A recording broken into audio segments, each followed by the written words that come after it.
कराची में डाकू जब चाहें जिसे चाहें निशाना बना रहे हैं, कोई पूछने वाला नहीं है। डकैती मज़ाहमत पर कत्ल का एक और वाक़या। नॉर्दर्न बाईपास गुलशन मैमार में डकैती मज़ाहमत पर फायरिंग के नतीजे में एक भाई जाँ बहक, दूसरा जख्मी हो गया। पुलिस के मुताबिक डाकुओं ने दोनों भाइयों से मोटरसाइकिल छीनने की कोशिश की, जिस पर मज़ाहमत की गई।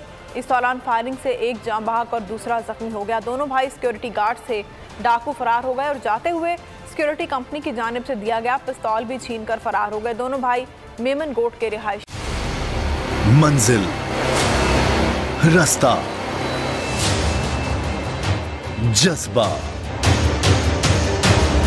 भयानक सच्चाई से हटाए पर्दे और तोड़ डाली झूठ की बेड़ियां।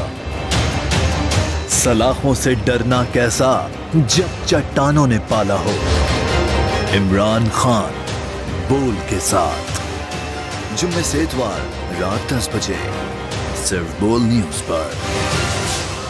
सबसे ज्यादा व्यूज, सबसे ज्यादा रील्स और सबसे ज्यादा रेटिंग के साथ बोल अब भी नंबर 1 पोजीशन पर बरकरार।